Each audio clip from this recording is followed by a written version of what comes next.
What's going on, everyone? Welcome back to the Monster Bass channel. I got what I think is going to be a really fun video for you today. Something that I honestly have never seen a video made on before. We're going to talk about Finesse Topwater.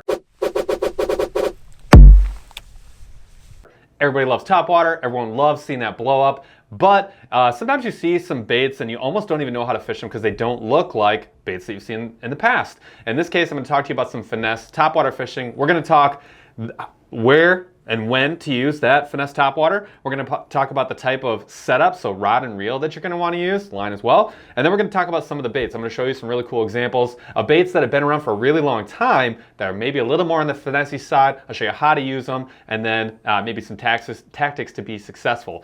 Before I get into all that, I want to say thanks for stopping by the channel. Thanks for checking out this video. Paul from Burley Fishing here. If you haven't already checked out the Monster Bass channel, which you're here now, but if you haven't already subscribed, hit the like button, all that stuff, please go do that and consider checking out the Burley Fishing, which is actually now going to be called the Aggressively Average Anglers YouTube channel. We just changed the name.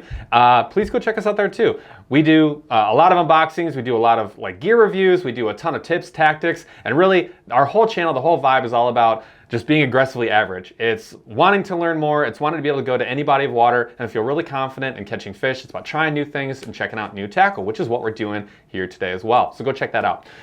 All right, let's get down to business. Let's talk setup. So I'm gonna start with the rod. Now, this is where, honestly, I think this is probably the most important piece of finesse topwater. If you think about a frog, right, one of the most standard topwater baits that are out there, you're talking about a longer stick because you want these really long casts. You're talking about 50, 80 pound braid, something like that, straight braid right to the frog. And you're talking about a heavy or maybe even a mag heavy, like a very, very heavy action. You want something totally different with a lot of these finesse topwaters. Why? When we talk about finesse, we're talking about lighter weights, smaller profiles, and in this case, I would recommend we're talking about more accurate, shorter distance casting. So instead of that 7 or 8 foot rod, heavy action, I'm going to recommend a medium heavy, maybe even a medium, and I'm going to be talking 6'6", 7 foot at the most. Why do I say that? A 6'6", 7 foot is going to give you better casting accuracy for shorter distances, which is what I really want with this more finesse-y presentation. And why am I talking about maybe that medium action? We're talking about smaller hooks. We may even be talking about treble hooks. And so I'm gonna recommend a medium heavy, but what I want is that softer tip. Something that's not quite so stiff. You're gonna wanna get a little bit of forgiveness. You still need a strong hook set, but not anywhere near the strength of hook set on a super far frog cast. I'll show you those baits and how that's gonna work, but again, talking about that 6'6" is ideal, medium heavy with a softer action. Next, let's talk about the reel. Here's a good example of the reel. This is the Okuma Hakai.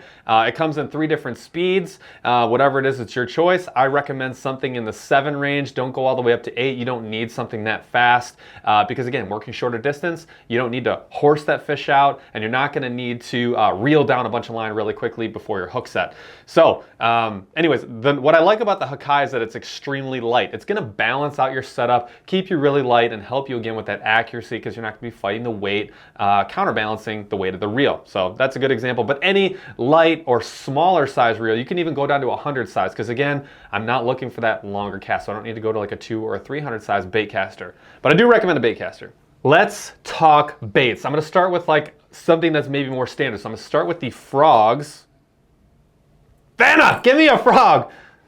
Here's a standard frog. So this is a Scum frog, awesome frog, one of my favorites. Bomber casting, pulls through cover really well, but you can see it's pretty sizable frog and it's got a whole bunch of material here in the back. This is probably what you're used to, but now let's look at an example of a more finesse option. This is a Spro Bronzeye. As you can see, we put them right next to each other, considerably smaller. It's also considerably lighter. I do tend to trim these down a little bit just to match the size of the body. But again, I mean, right here, you can see it's about almost half the size. And then from a body perspective, it's about half. I mean, it's considerably smaller.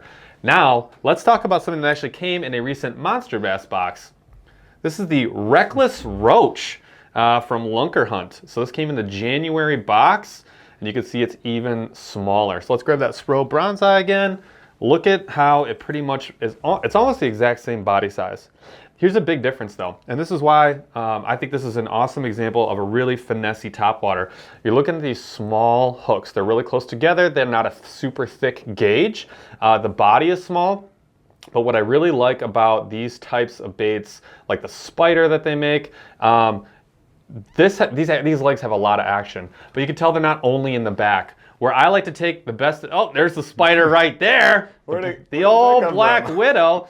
A lot of people kind of look at this as like maybe a gimmick bait. They're like, oh, they're not looking for spiders in the water. I completely understand and respect that. I totally hear what you're saying, and I agree with you. I don't think that a bass is looking at that Lunkerhunt spider thinking, oh look, a spider, just what I wanted. That's not what we're talking about here. What we're talking about is where I like to use this and why I think it's so effective in some instances.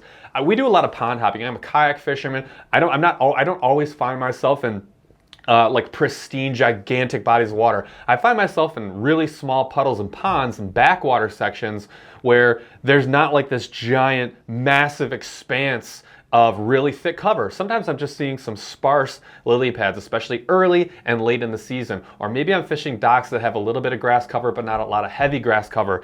What I'm doing is I'm taking my shorter rod, I'm getting my kayak in a position as quietly as possible, as close as possible to that sparse cover, and I'm picking and choosing my little gaps in there. I'm not launching a frog and dragging it through every spot. What I'm doing is I'm launching this little spider, or in this case, the reckless roach, out into a really small gap, and I'm just giving it really tiny twitches. I might even not be using straight braid. I might be using like a 15 or 20 pound leader line of fluoro, and I'm just hucking it out there.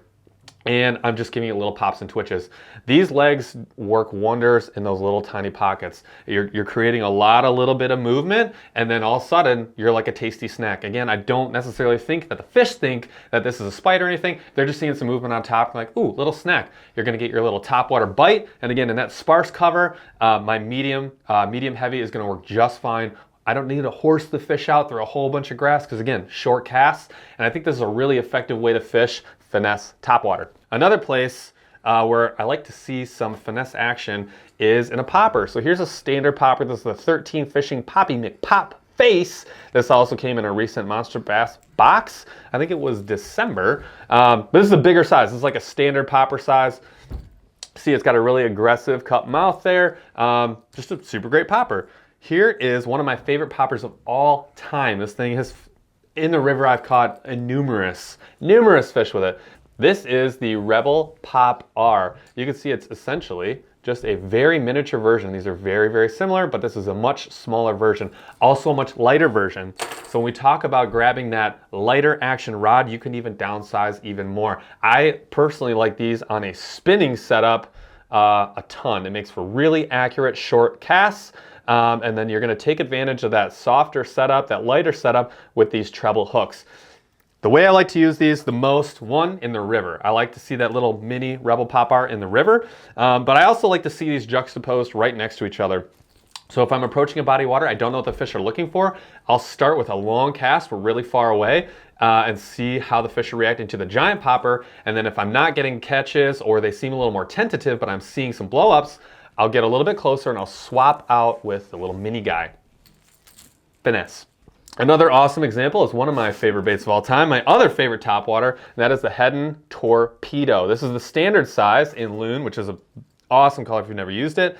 And then this is the Turbo Mini, just a miniature version. I typically throw this on a medium. I will throw this on a medium light. It's a ton of fun to catch a fish on, and it's a little bit different take on a topwater. And then this is like my favorite example. This is like, I feel like a lot of people don't even know this exists. Yeah!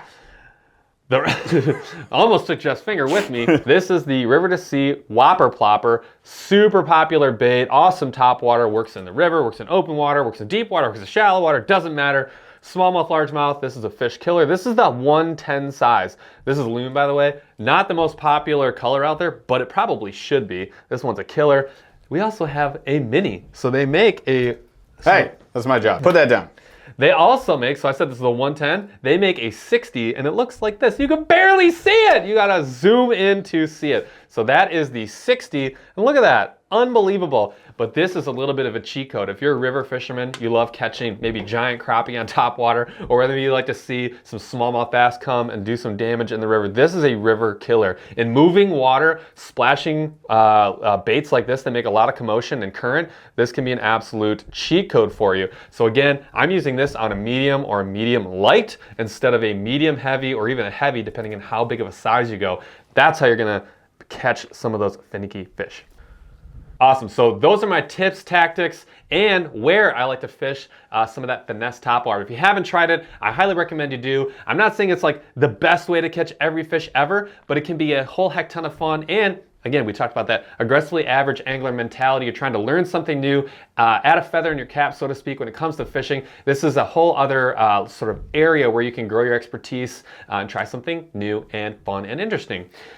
Thank you so much for checking out this video. Hope you have an awesome day. Thanks for checking out the Monster Bass channel, and also thank you for going to check out the Burley Fishing channel.